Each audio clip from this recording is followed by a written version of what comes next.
In here we have a 12 kilowatt 4-cylinder diesel generator, single phase, and a 4 kilowatts reverse cycle split system air conditioner. And we have a 6-cylinder 270 horsepower turbo diesel Volvo engine.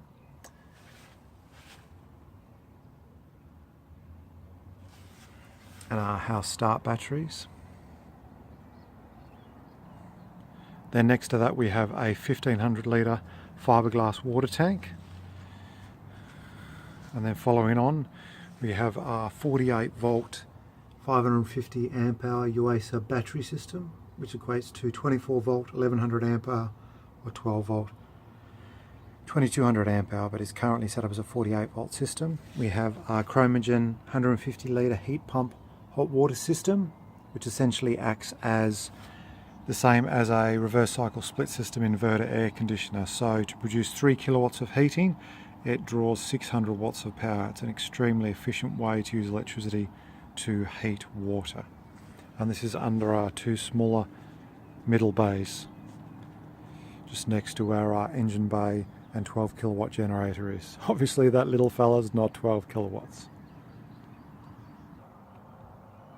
In the rear lower deck here, we've built this to sleep 2 to 3 with storage under each section.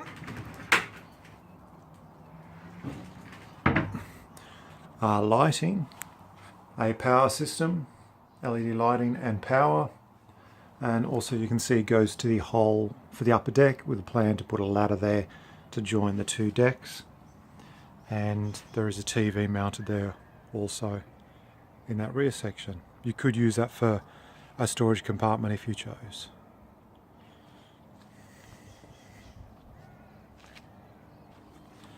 Coming along to the driver's side here, we have our two 48 volt 4 kilowatt inverters, single phase again, running from the 48 volt battery system.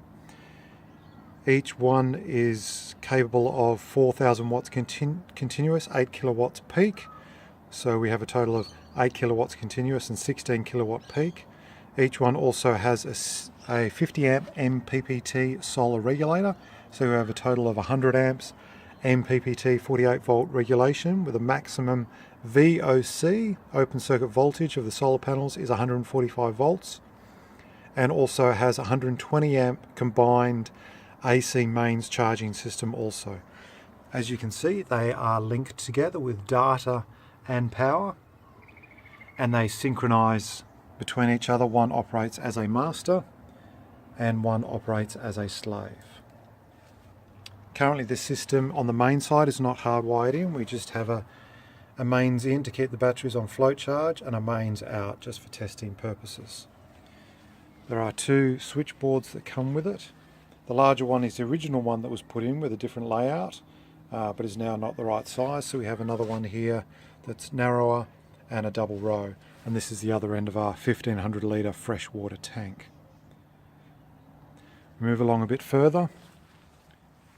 Footnote there, there is 3000 watts of solar panels that also come with the motorhome that currently are not fitted to the roof but wire directly into these two inverters. Essentially 15 panels, 3 in series and then 5 in parallel, and you can run split them between those two inverters, or I have to check my maths, but I believe one inverter can run them. But there's plenty of capacity there of MPPT solar regulation.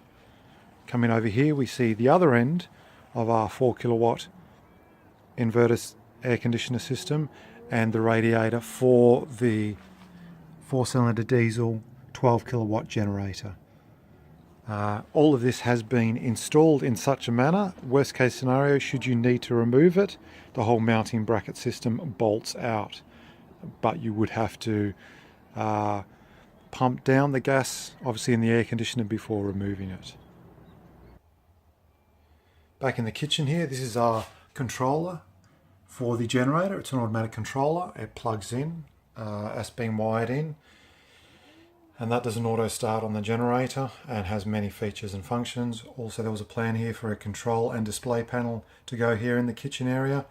that shows the status of our batteries, water tanks and so forth obviously has not been installed.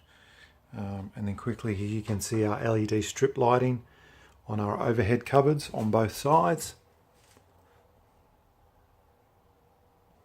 And then just on our front, 2 single beds that electrically fold down to create a king size bed. On linear actuators, they're 12 volt linear actuators. And you can see how the two would fold down with those 2 linear actuators at night time to produce a king size bed. And part of our kitchen sink feature, we look underneath here, we can see the plumbing, water filtration unit and some solenoids. The idea behind that is the sink not only provides traditional hot and cold water, but with a press of a button, the cold water then delivers filtered water for drinking from a 1500 litre fresh water tank.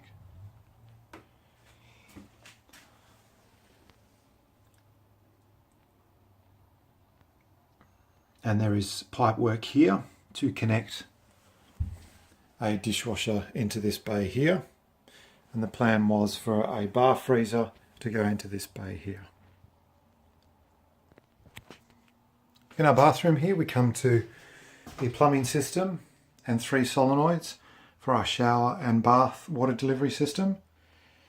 The idea behind that was to not only provide a water recirculation unit that would then send the water to either our dishwasher or laundry washing machine, but to put in a timer so that we can send people to have a shower for 1 minute, 1.5 minutes, 2 minutes, whatever it might be, and then deliver it a warning and a shut-off system to be able to control how much water is used.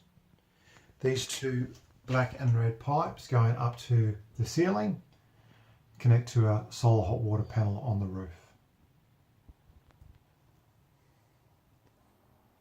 Also in the bathroom, under the spa bath, we see a linear actuator here, which uses a wire drive system, which connects to our pop-up television, which is at the end of the spa. I would not claim that it was 100% functional, complete, but has been tested and gone up and down several times, but would need completing.